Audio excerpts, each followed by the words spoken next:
يكون لعلمه أثر وبركة فيؤثر في باطنه وفي ظاهره فيشرق في قلبه من آثار ذلك العلم نور ببركة النبي محمد بدر البدور الذي أمرنا بطهارة الباطن وطهارة الظاهر.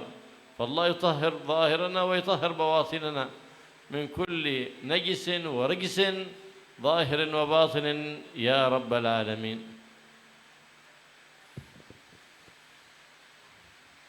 Bismillah, alhamdulillah, wassalatu wassalamu ala rasulillah wa ala alihi wa sahbihi wa mawala amma ba'd.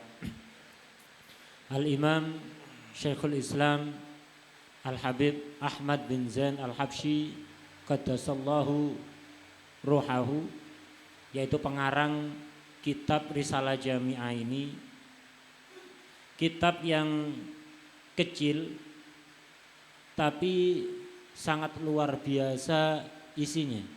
Beliau di dalam kitab ini menyebutkan 3 ilmu, membahas 3 ilmu, yaitu ilmu tauhid. Ini sudah kita bahas pada pertemuan-pertemuan sebelumnya dan alhamdulillah sudah selesai. Kemudian yang kedua, isi dari kitab ini adalah kitab fikih. Insya Allah akan kita mulai saat ini. Kemudian yang ketiga adalah tasawuf, nanti ada di belakang. Kita sekarang membahas bagian kedua, yaitu fikih. Dimulai dengan bab toharoh, cara bersuci, baik dari hadas maupun dari najis. Kenapa kitab fikih itu yang dibahas pertama kali adalah toharoh, cara bersuci? Karena ini adalah pondasi utama kita agar supaya sholat kita sah. Toharoh ini adalah syarat untuk sahnya sholat. Kalau toharohnya tidak sah, dipastikan sholatnya juga tidak sah. Karena itu didahulukan pembahasan toharoh ini. Kemudian beliau tadi menyampaikan toharoh, pembersihan diri, pensucian diri itu ada 2 macam. Ada toharoh zahir, ada toharoh batin.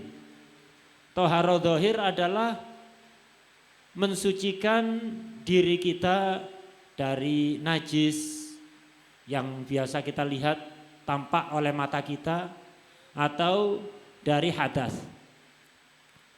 Ada toharoh juga yang tidak kalah pentingnya, yaitu toharoh batin, pensucian batin kita, pensucian hati kita dari sifat-sifat tercela seperti merencanakan jahat kepada orang lain, sombong, ujub, membanggakan diri, atau riak, pamer-pamer.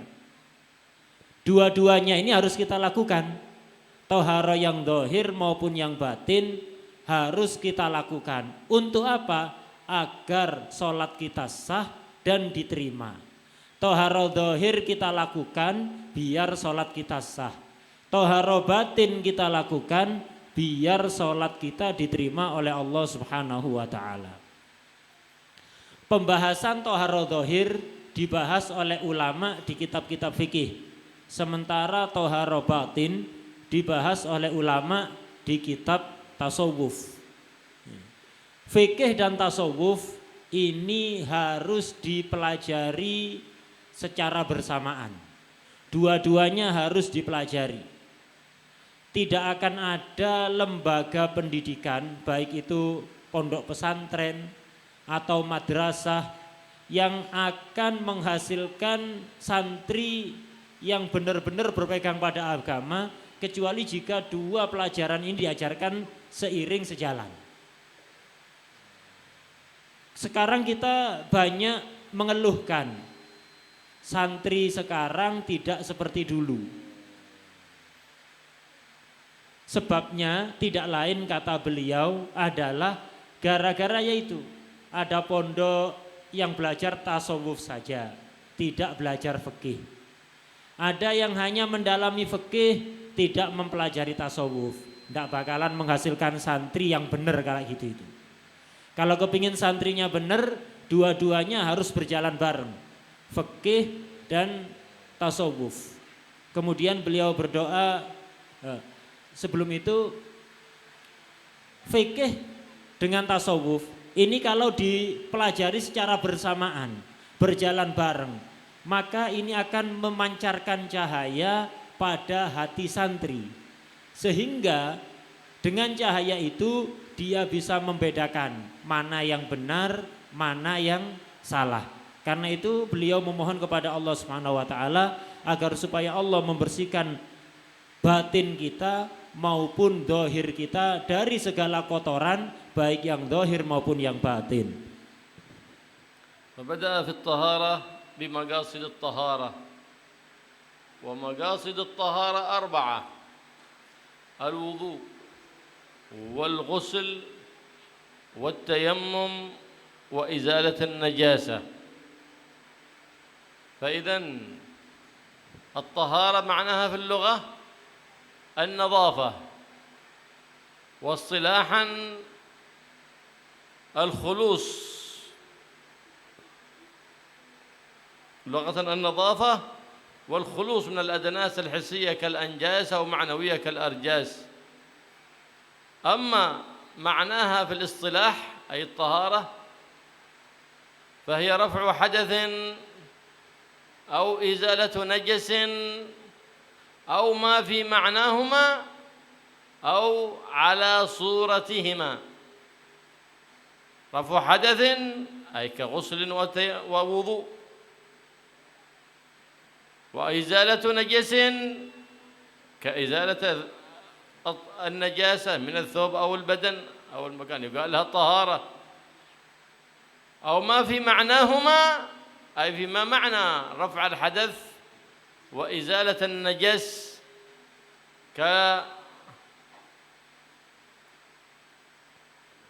كالغسلة له ما في معناهما كالتيمم، نعم، أو ما في معناهما، لأن كل ما يقوم عنه الوضوء والغسل الواجب يجزي عنه التيمم، فهو يجزي عن الوضوء ويجزي عن الغسل الواجب وعن الغسل المندوب، أو على صورتهما كالغسلة الثانية أو الثالثة في الوضوء والغسل، هذا على صورتهما، على صورة على صورة رفع الحدث، أو على صورة إزالة الخبث كالاستنجاء. نعم، هذا هو معنى الطهارة. فهذه بدأ المصنف هنا بالمقصد الأول من مقاصد الطهارة وهو الوضوء. والوضوء مأخوذ من الوضاءة وهو الحسن والجمال. وشرعا الوضوء غسل أعضاء مخصوصة بنية مخصوصة، يقال هذا وضوء، وله فروض 6 وله سنن كثيرة وله مكروهات.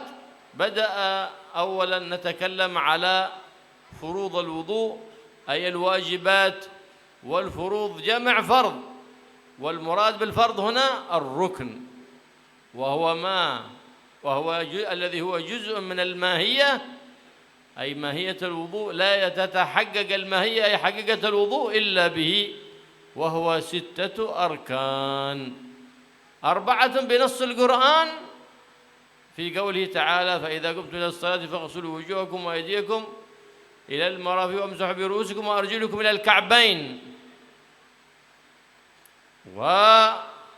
وركن بنص كلام النبي محمد صلى الله عليه وسلم النية، بقوله تعالى النبي محمد صلى الله عليه وسلم: إنما الأعمال بالنيات. والسادس الترتيب، وهو في قول النبي محمد صلى الله عليه وسلم: ابدأوا بما بدأ الله به. ولأن الله سبحانه وتعالى وضع ممسوحا بين مغسولات، ولا يفعل هذا ولا يفعل هذا في كلام العرب إلا لنكتة، وما النكتة هنا هو وجوب الترتيب، فإذا توضأ على هذا فإن وضوءه صحيح، وإلا فإن وضوءه غير صحيح.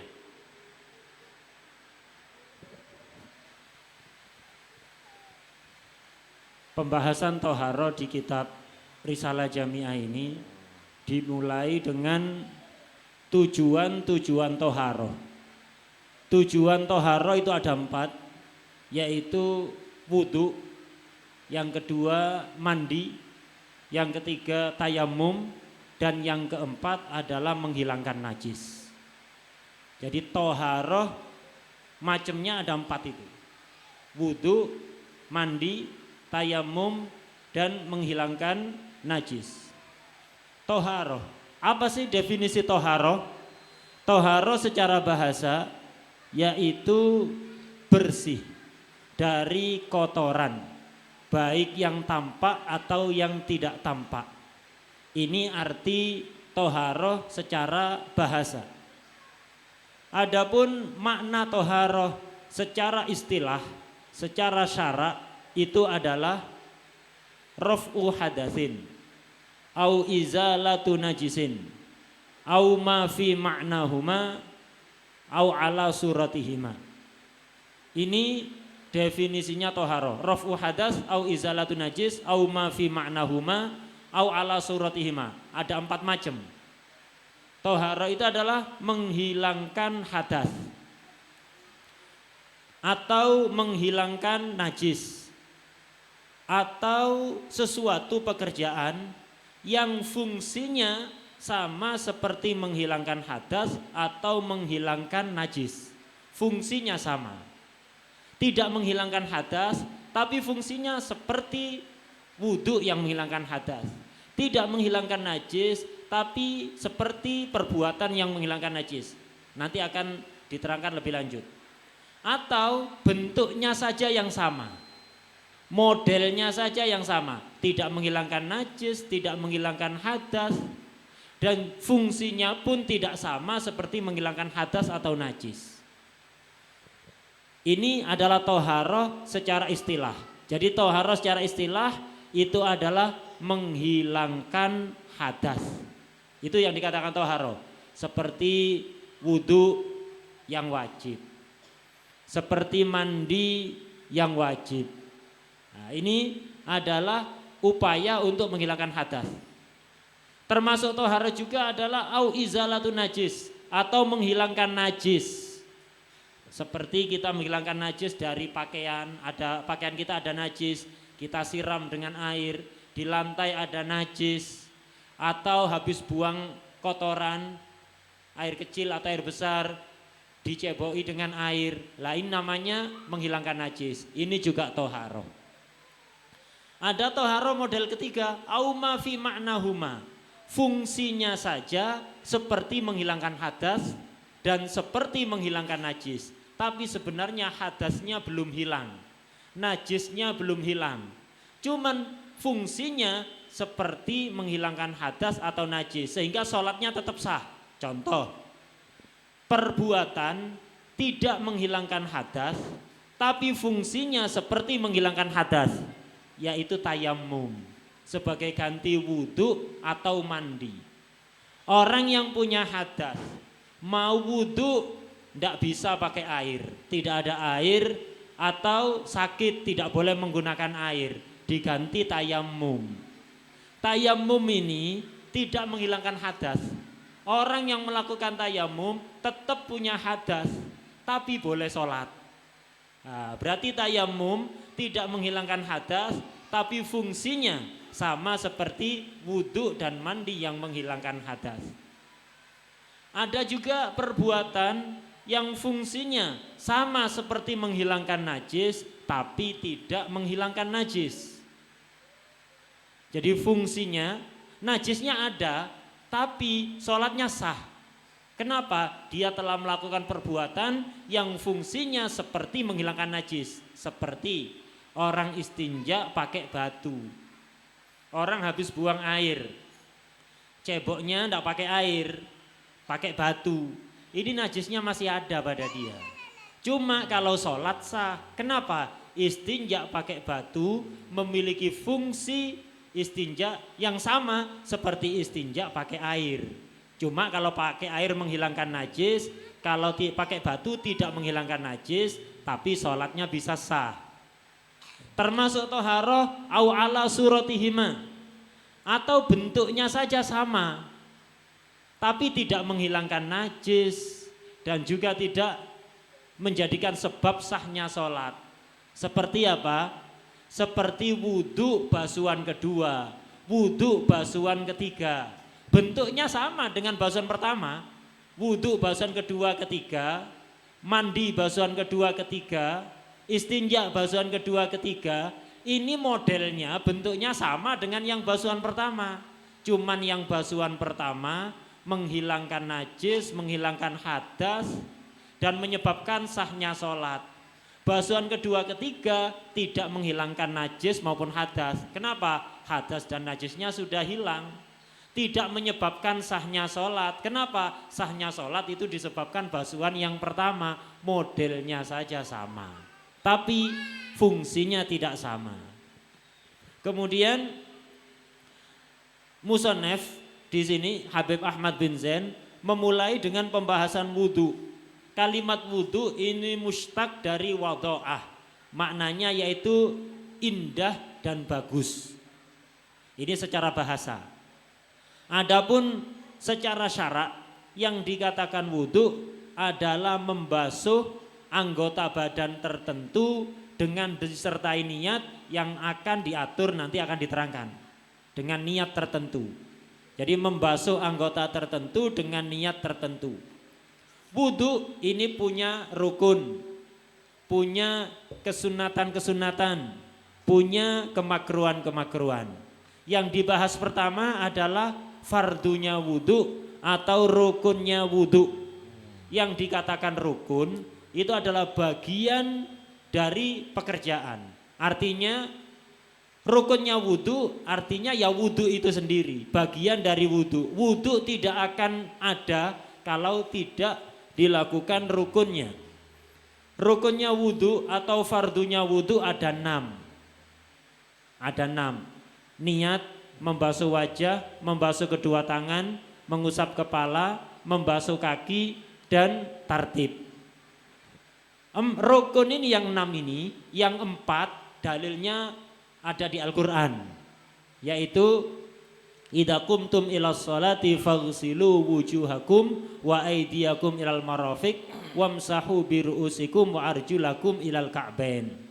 Kalau kalian mau melaksanakan sholat, basuhlah wajah kalian, 1. Wa aydiyakum ilal marafiq, basuhlah tangan kalian sampai siku, 2. Wamsahu biru'usikum, usaplah kepala kalian, 3. Wa aydiyakum ilal ka'bain, basuhlah kaki kalian sampai mata kaki. Ini 4. Lah, 4 rukun ini ada di dalam Al-Quran. Yang 2 dalilnya adalah hadis, yaitu niat dan tartib. Niat dalilnya adalah sabda Rasulullah SAW, innamal a'malu bin niyat. Sahnya amal itu hanya terjadi ketika disertai niat. Untuk tartib dalilnya juga hadis, yaitu sabda Rasulullah SAW, ibda'u bima bada'allahu bihi. Mulailah melakukan apa saja seperti apa yang disebutkan oleh Allah. Allah di dalam Al-Quran pertama menyebutkan wajah, kemudian tangan, kemudian ngusap kepala, dan terakhir membasuh kaki. Lah, kalau kita melakukan wudhu, ya ikuti urutan yang disebutkan oleh Allah. Kemudian disebutkan juga oleh para ulama bahwa di dalam Al-Quran yang menggunakan bahasa Arab, rukunnya wudhu nomor 1 membasuh, nomor 2 membasuh, nomor 3 mengusap, nomor 4 membasuh lagi. Nah, basuh wajah, basuh tangan, ngusap kepala. Kemudian basuh kaki. Lah, kenapa kok ngusap ini ditaruh di tengah-tengah? Kenapa kok enggak basuh 1, 2, 3, habis itu ngusap? Atau ngusap dulu kemudian basuh 3 kali. Kenapa kok dipisah? Ini secara bahasa Arab ada tujuan terselubung. Atau udang di balik rempeyek. Ini. Jadi ketika dipisah antara basuhan beberapa anggota yang dibasuh, di tengah-tengah menyebutkan anggota yang diusap. Ini bukan kebetulan ini disengaja. Ini menunjukkan berarti harus tartib alias urut. نعم. الركن الأول أو الفرض الأول من فروض الوضوء هو النية. قال صلى الله عليه وسلم إنما الأعمال بالنيات. فمن لا غسل وجهه ولم ينوي لم يصح وضوءه. والنية هو أن ينوي نويت الطهارة للصلاة أو نويت أداء فرض الوضوء، يكفي أي نية معتبرة تكفي، ولا يكفي نية الطهارة فقط. لو قال نويت الوضوء فقط يكفي لكن مع الكراهة، لكن لو قال نويت أداء فرض الوضوء فإنه يصح بلا كراهة. فعلى كل حال النية محلها القلب والتلفظ بها سنة،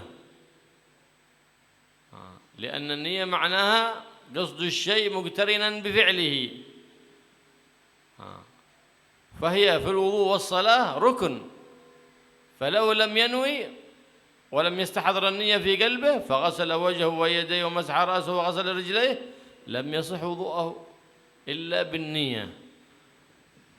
ومحلها في الوضوء عند غسل أول جزء من الوجه، عندما يأخذ الماء أول غسل مستحضرها بقلبه مع التلفظ ندبا باللسان،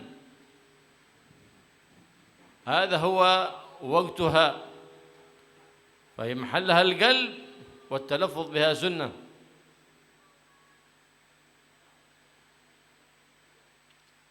وكيفية النية؟ نويت الطهارة للصلاة، نويت أداء فرض الوضوء، نويت استباحة مفتقر لوضوء أو نحو ذلك من النيات المعتبرة.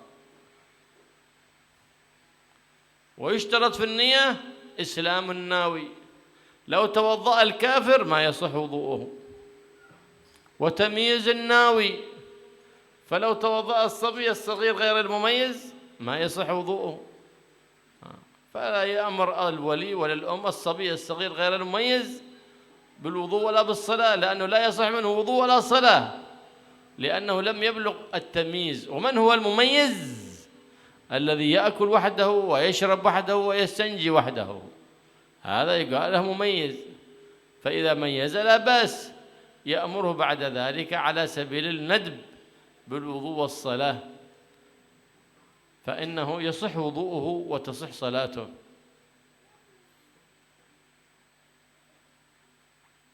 والنية المقصود منها هي تمييز العادة عن العبادة. قد أنت تغسل وجهك لأنك فيك عرق، وقد تغسل وجهك بنية الطهارة، كيف تعرف أن هذه عبادة أو غير عبادة؟ بالنية، تميز العادة عن العبادة. كذلك تميز النية مراتب العبادة، كيف تقول هذا غسل واجب غسل جنابة، وهذا غسل مندوب غسل العيد؟ بماذا بتميز الواجب عن المندوب؟ بالنية، فتتميز مراتب العبادة أيضا بالنية. هذه هي أحكام النية، فإذا صحت النية صحت العبادة، وإذا لم تصح النية لم تصح العبادة. فيول على الإنسان دائما أن يحسن نيته في كل أعماله.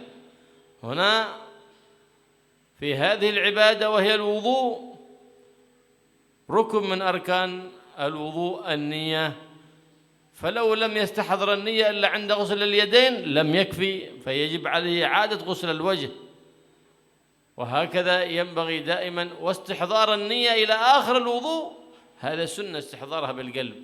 أما عند غسل أول جزء من الوجه فذاك ركن من أركان الوضوء، وأما التلفظ بها فذاك مندوب واستحضارها إلى آخر الوضوء مندوب أيضا.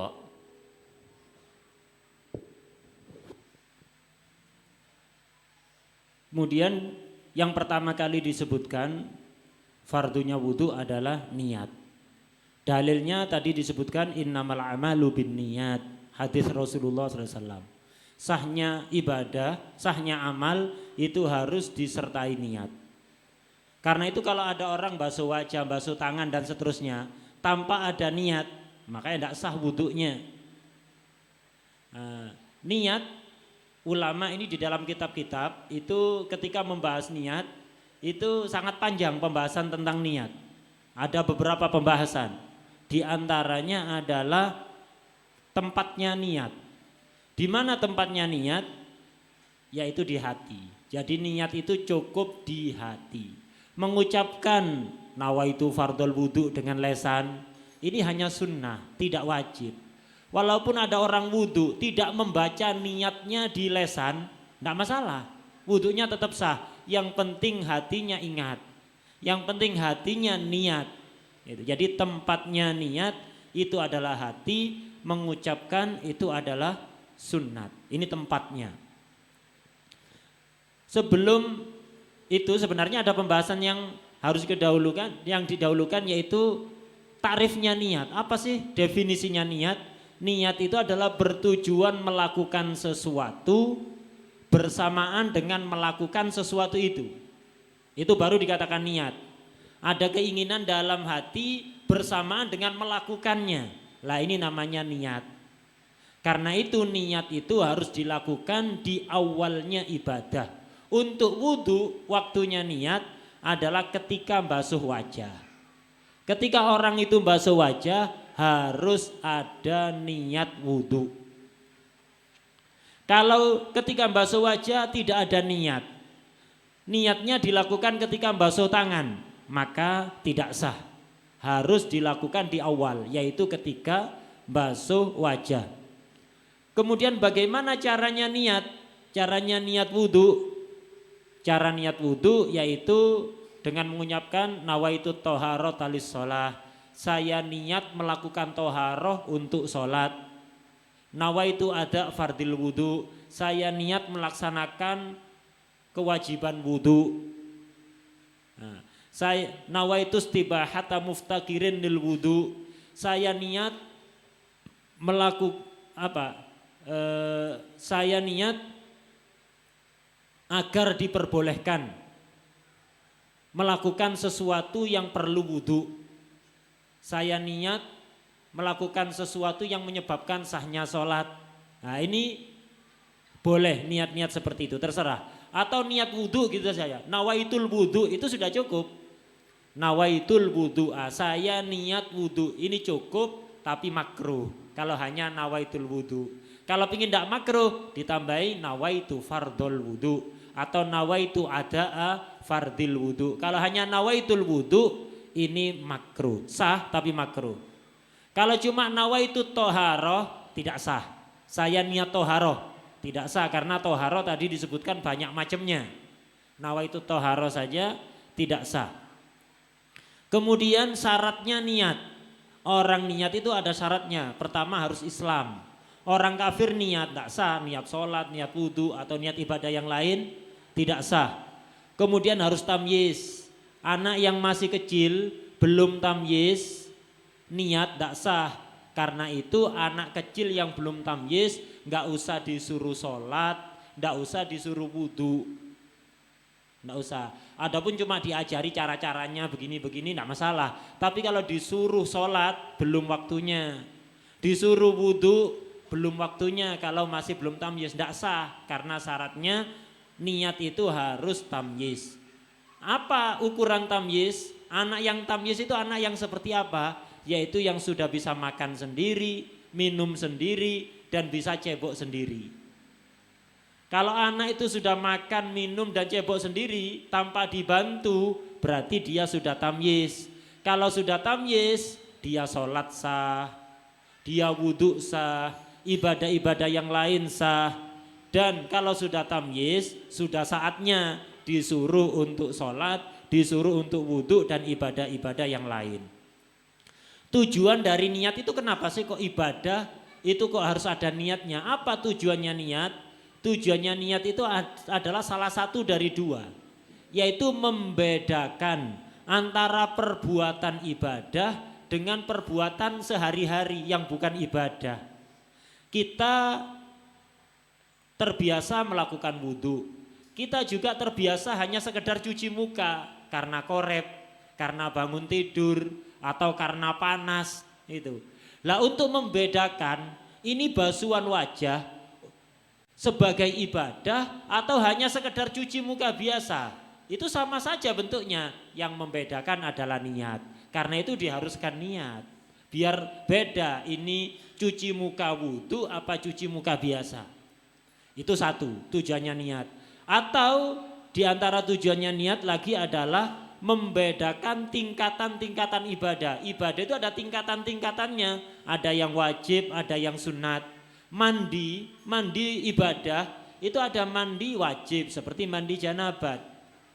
Ada mandi sunat seperti mandi Jumat.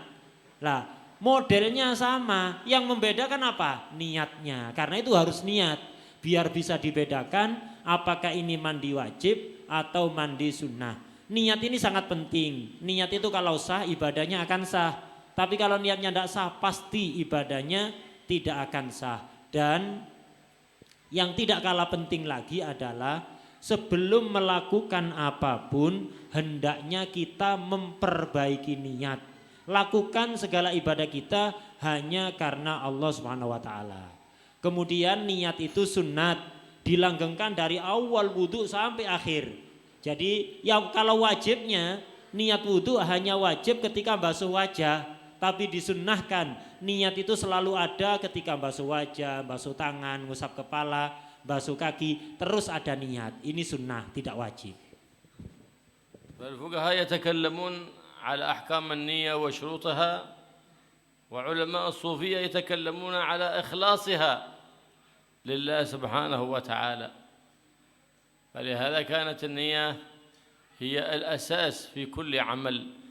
إذا صحت النية صح العمل، وإذا كانت النية حسنة فالعمل أحسن، وإذا قبحت النية كان العمل أقبح والعياذ بالله. وهكذا الإنسان يجعل مباحاته عبادات بالنيات الصالحات. أنت الآن جالس في المسجد، في مننا من عندما جلس نوى الاعتكاف فإنه يثاب على جلوس هذا ثواب الاعتكاف، ونوى حضور مجلس العلم له نيات كثيرات، فكل نية تحسب لك عمل صالح عند الله سبحانه وتعالى. ومنا من جاء وجلس في المسجد ولم ينوي الاعتكاف، فجلوسه هذا لا يحسب له اعتكاف. فينبغي من حين خروجك من البيت تحصل لك نيات بينك وبين الله سبحانه وتعالى. فعلى قدر النيات تتبارك الأعمال، كما قال الإمام الغزالي: بنيات الأبرار تزكو أعمالهم. كم من شخص اثنين جالسين في مسجد في مكان واحد، لكن واحد له نيات كثيرات صالحات في حضور مجلس علم، في إفادة، في استفادة، في نفع إخواننا المسلمين، بنية الاعتكاف، بنية التعلم والتعليم، وآخر له حضر فقط بنية الفضول، فليس له نية صالحة، فلم ينوي ذلك ولم يعتكافا في المسجد ولا ينوي نية صالحة بأن يفيد نفسه، فإذا استفاد أفاد غيره، ما نوى ذلك فليس له نيات صالحة كالأول. فالأول الذي فاز بالخير كله. فلو كانت لك في جلسة واحدة 30 نية، لك 30 عمل صالح مقبول عند الله سبحانه وتعالى.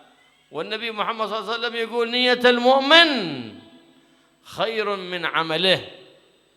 فصحح نيتك في أول كل عمل تنوي فعله، سواء بتعمل مجلس، سواء بتبني معهد، سواء بتخرج بتحضر مولد، بتحضر مجلس ذكر، بتحضر مجلس علم، في كل عمل تريد أن تقدم عليه، حتى في التجارات إنه لك نيات صالحات، لأن التجارة إن نويت نية صالحة فيها تثاب على ذلك العمل. كالطعام والشراب، هذا هل يثاب عليه الإنسان؟ يختلف، هذا يثاب وهذا لا يثاب. لماذا؟ هذا نوى عند تناول الطعام والشراب التقوي على طاعة الله، وذاك ما نوى الأول له بأكله ثواب عند الله. هذا نام وهذا نام، هذا نام نوم عبادة، وهذا نام ليس له في نومه عبادة. لماذا؟ لأن هذا نام بنية أن الله سبحانه وتعالى تستريح أعضاءه ويتقوى على طاعة الله، فثو نوم عبادة، وذاك له نوم كنوم البهائم، سماء فليس له بذلك عبادة. فإذا أنت استحضرت نيات صالحات عند أعمالك المباحات، صارت تلك الأعمال المباحات عبادات مقربات لك عند رب البريات سبحانه وتعالى. فاحرص على تصحيح النية قبل العمل، وأت بها مقرونة بالأول، فإنك إن استدمت استحضارها وإخلاصها لله إلى آخر العمل حست الثواب كامل في يوم القيامة عند رب العالمين سبحانه وتعالى. Niat ini dibahas oleh fuqaha, ulama fikih, dan juga sufiyah, ulama ahli tasawuf. Cuman pembahasannya berbeda. Kalau di kitab-kitab fikih, pembahasan niat ini bagaimana syarat-syaratnya niat, caranya niat, kemudian bagaimana niat itu bisa sah atau tidak. Ini pembahasan di kitab fikih. Kalau di kitab tasawuf, pembahasan niat itu adalah diajari bagaimana caranya kita memperbaiki niat, menata niat sebanyak-banyaknya, sehingga dengan itu satu perbuatan kita bisa dikasih pahala 30. Kenapa? Niatnya 30. Nah, ini di kitab-kitab tasawuf. Yang jelas niat ini adalah pondasi amal. Kalau niatnya sah, amalnya sah. Niatnya baik, amalnya akan lebih baik. Niatnya jelek, amalnya akan lebih jelek lagi. Nah, begitulah. Niat ini sangat penting sekali. Sesuatu yang mubah, yang gak ada pahalanya, kalau kita bisa menata niat, akan jadi ibadah yang bisa mendekatkan kita kepada Allah Subhanahu wa Ta'ala. Contoh gampang, kita semua sekarang ada di masjid. Ada yang duduk di masjid ini tidak dapat pahala apapun. Ada yang dapat pahala 1, ada yang dapat pahala 100. Loh, apa yang membedakan? Niatnya. Ada orang yang satu duduk di masjid, niat iktikaf, niat menghadiri majelis taklim, niat apalagi ditata. Mampu Anda ngatur 30 niat, bahkan 100 niat, Anda sekali duduk itu akan dicatat 100 ibadah. Yang satu cuma niat itikaf saja, ya dapat pahala itikaf saja. Yang satu tidak niat itikaf, tapi niat hadir majelis taklim saja, ya dapat 1 pahala itu. Yang satu lagi tidak, iseng, kepingin tahu ada apa sih di masjid ini. Tidak niat itikaf, tidak niat hadir majelis taklim, iseng, cuma iseng aja, pingin tahu ada apa. Ini iseng aja, PSBB kok kumpul-kumpul, iseng kepingin tahu. Nah, ini nggak dapat pahala apa-apa yang model begini, nggak dapat pahala apa-apa. Itu. Karena itu hendaknya kita itu selalu mengatur niat, bukan setelah nyampe di tempat, sejak berangkat dari rumah. Kita mau keluar dari rumah sudah ditata niatnya sebanyak mungkin, tatalah niat baik sebanyak mungkin, karena pahala yang Anda dapatkan tergantung niat Anda. Karena itu Imam Ghazali mengatakan biniyatil abror tazku a'maluhum. Orang-orang abror, orang-orang pilihan Allah, orang-orang soleh, para wali-wali Allah. Itu kenapa sih ibadahnya kok pahalanya beda dengan ibadah kita? Sama-sama sholat, kalau kita mungkin pahalanya kecil. Tapi kalau aulia, orang-orang abrar itu pahalanya besar sekali. Sholatnya sama, pahalanya kok bisa beda. Yang membedakan kata Imam Ghazali adalah niatnya. Orang-orang pilihan Allah itu niatnya sangat bagus, ikhlas murni karena Allah Ta'ala dan niatnya sangat banyak. Sehingga satu ibadah pahalanya mungkin setara dengan 1 juta ibadah kita. Nah itu, gara-gara niat. Kembali beliau kemudian menjelaskan bahwa perkara yang mubah, yang aslinya tidak ada pahala, kalau kita bisa ngatur niat yang baik akan dicatat pahala. Contoh, misalnya apa? Orang berdagang. Dagang ini aslinya tidak ada pahalanya. Tapi kalau diniati yang baik bisa dapat pahala. Dagang biar tidak merepotkan orang, biar bisa mendapatkan harta yang halal, menghindari yang haram, dapat pahala dagangnya. Makan dan minum, ada yang makan minum dapat pahala, ada yang tidak. Kalau makan dan minum diniati biar ibadahnya semangat, maka dapat pahala. Ada yang makan sekedar makan rutinitas, tidak ada pahalanya.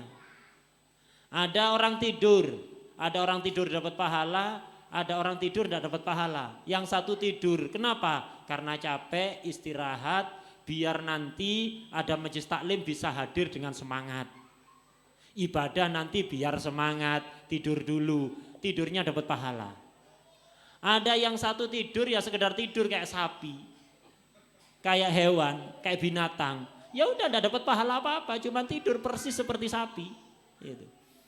Nah begitulah. Karena itu hendaknya kita menjaga niat kita, mengatur niat kita, memperbaiki niat kita. Kenapa? Rasulullah SAW bersabda, niatul mu'mini khairun min amalihi. Niatnya orang mukmin itu lebih baik daripada amalnya. Karena itu hendaknya di awal setiap kita mau melakukan apapun ditata niat dulu. Jangan beramal baru mikir niat, ditata dulu niatnya, kemudian melangkah. Kita mau buka majelis taklim, ditata niatnya. Buka pondok pesantren, pingin hadir majelis taklim, ditata niat-niat yang baik. Dengan begitu apa? Semua aktivitas kita akan dicatat sebagai pahala oleh Allah Subhanahu wa taala. Allah yuslih niyatana wa maqasidna wa yaj'al niyatana mukhlisa liwajhi Allah Subhanahu wa taala. Fa innal insan لا يعجز عن النيات الصالحة إلا لجهل لأن الفقير يستطيع النية الغني يستطيع النية كل أحد لكن الذي يعجز حتى عن النية الصالحة ذلك إنما هو لجهل أو عدم اهتمام بالدين. كان هناك بعض الأخيار في الأمم السابقة من الفقراء وقد مس الناس حاجة ومجاعة فمر على كثير من الرمل فقال لو كان هذا الكثير من الرمل دقيق لتصدقت به في سبيل الله سبحانه وتعالى على المحتاجين. فأوحى الله إلى نبي ذلك الزمان أن قل لذلك الإنسان أن الله قابل صدقتك في ذلك الزمان والمكان. فجاء في ذلك الزمان وأخبر ذلك الإنسان وقال له إن الله قد قبل صدقتك. قال ما عندي ما أتصدق به ولا عندي ما أعشي به أولادي فكيف لي أن أتصدق؟ قال لا بد أنك أضمرت شيء في خاطرك. قال نعم مررت على ذاك الكثير من الرمل وقلت لو كان دقيقا لتصدقت به في سبيل الله سبحانه وتعالى. فقال له إن الله قد اطلع على ما في ضميرك ونيتك الصادقة فأعطاك الله ثواب ذلك الرمل لو كان دقيقا كأنك تصدقت به في سبيل الله سبحانه وتعالى. وهكذا إذا كانت النية قوية كانت العطية جلية وظاهرة من المولى رب البرية والواسطة في ذلك كله هو سيدنا ومولانا محمد خير البرية إذ هو الدال لنا على كل خيرية والمحذر لنا من كل شرية. فالله يوفقنا وإياكم لكل خير ويجنبنا كل شر وبوس وضير، ويصلح نياتنا ويصلح مقاصدنا ويجعل نياتنا صالحة وأمورنا على منهج النبي محمد صلى الله عليه وآله وسلم، إنه على ما يشاء قدير بالإجابة جدير يا رب العالمين. Kita memohon kepada Allah Subhanahu wa taala agar supaya Allah memperbaiki niat dan amal kita dan dijadikan semua amal kita ikhlas karena Allah Subhanahu wa taala. Setiap orang itu tidak ada yang tidak mampu untuk niat, itu tidak ada. Semua orang mampu untuk niat, tidak perlu kaya. Orang kaya bisa niat yang baik sebanyak-banyaknya. Orang fakir bisa niat yang baik sebanyak-banyaknya. Yang tidak bisa niat baik itu hanya dua orang. Pertama, orang yang tidak mengerti caranya niat. Ini tidak akan bisa niat yang baik ini. Dan yang kedua, orang yang tidak perhatian pada agamanya. Ini orang yang nggak bisa niat. Hanya dua orang ini. Kita kepingin mendapatkan pahala sodako sebesar-besarnya. Tidak harus kaya. Cukup Anda niat yang serius. Kalau Anda kaya akan sodako, mensodakokan harta Anda untuk membantu orang lain. Anda dapat pahala sodako. Tidak perlu kaya. Yang nggak bisa niat, nggak bisa mendapatkan pahala niat yang banyak, itu hanyalah orang yang bodoh, tidak mengerti caranya niat, atau orang yang tidak perhatian urusan agama. Dikisahkan dulu itu di zaman umat terdahulu sebelum Nabi Muhammad SAW. Ada orang soleh, dia ini fakir, untuk makan dia sendiri dan keluarganya tidak ada.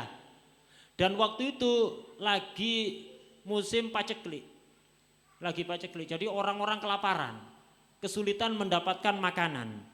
Orang yang soleh ini ketika sedang berjalan melihat tumpukan pasir yang sangat banyak, akhirnya di dalam hati dia kerentek, waduh ini pasir sak tumpuk gini, seandainya ini pasir akan saya sodakohkan untuk bantu orang-orang yang kelaparan itu. Ya udah, gitu aja terlintas di pikirannya, seandainya ini tepung ini, tumpukan yang banyak ini yang pasir ini, seandainya tepung akan saya sodakohkan untuk membantu orang-orang yang kelaparan. Udah. Tidak lama setelah dia kerentek seperti itu, Allah memberikan wahyu kepada Nabi yang diutus pada zaman itu. Untuk memberikan kabar gembira pada orang soleh tadi. Bahwa Allah telah menerima sodakohnya dan memberi pahala sangat besar. Akhirnya Nabi tadi datang. Nyari orang soleh ini ketemu. Akhirnya dikasih tahu, wahai kamu, aku telah mendapatkan wahyu dari Allah. Isinya Allah menerima sodakoh kamu yang begitu banyak dan Allah memberi kamu pahala yang sangat besar. Orang tadi kaget, wahai Nabi, jangankan untuk sodakoh, saya makan sendiri aja nggak punya. Untuk keluarga saya dan saya sendiri tidak ada yang dimakan sodako apa, saya tidak melakukan sodako apapun. Akhirnya Nabi tadi heran juga, kemudian beliau bertanya, pasti di hati kamu ada niat baik ya? Kamu merencanakan kebaikan dalam hati kamu. Oh kalau itu betul wahai Nabi. Saya itu suatu ketika pernah berjalan melihat tumpukan pasir, kemudian di hati saya niat, seandainya ini tepung, saya akan sodakokan pada orang-orang. Yaitu sodako kamu. Kamu tidak mampu sodako tapi niat kamu baik, maka kamu mendapatkan pahala sodako dan diterima oleh Allah Subhanahu wa ta'ala. Allah mengetahui apa yang ada dalam hati kamu. Nah, begitulah cerita ini patut menjadi renungan bagi kita agar supaya apa? Setiap saatnya kita itu meniatkan kebaikan untuk siapapun. Perbesar niat, perkuat niat. Kenapa? Pemberian dari Allah, pahala atau yang lainnya itu tergantung kuatnya niat kita. Itu semuanya barokah Rasulullah SAW. Karena Rasulullah lah yang telah memberitahu kita segala kebaikan dan memperingatkan kita dari segala macam kejelekan. Allah yuwaffiqna wa iyyakum li kulli khair wa yujannibna kulla sharr wa dharar wa yuslih niyatana wa maqasidna wa yuslih hayatana yaj'al niyatana salihah. ويعلمنا ما جهلنا وفقنا نعمل بما علمنا وزينا الإخلاص فيما علمنا وفيما عملنا يا رب العالمين ويجعل أوقاتنا وأوقاتنا كلها في طاعة الله ويصلح النيات والمقاصد ويصلح الأولاد ويصلح البنات ويبارك في هذا المعهد وفي من درس فيه ومن تعلم فيه وفي من درس فيه يا رب العالمين. يا موفقنا وفقه الخير وعانهم عليه، وفقنا الخير وعنا عليه إنك على ما تشاء قدير بجبة جدير. وصلى الله على سيدنا محمد النبي الأمي وآله وصحبه وسلم، والحمد لله رب العالمين بسر الفاتحة. بسم الله الرحمن الرحيم. الحمد لله رب العالمين والضالين آمين. ربنا تقبل منا وتب علينا واغفر لنا. يا قيوم يا الله يا قريب يا مجيد. اللهم يا كافي البلاء اكفنا البلاء قبل نزوله من السماء. يا الله يا الله يا الله يا الله يا الله يا الله يا الله يا رباه يا غوثاه يا غيث يا درك الهالكين. أغثنا أدركنا برحمة من عندك ودعونا بعمن سواك برحمتك يا أرحم الراحمين. وصلى الله على سيدنا محمد النبي الأمي وآله وصحبه وسلم. فضل سبحان ربك رب العزة عما يصفون وسلام على المرسلين والحمد لله رب العالمين. تقبل الله.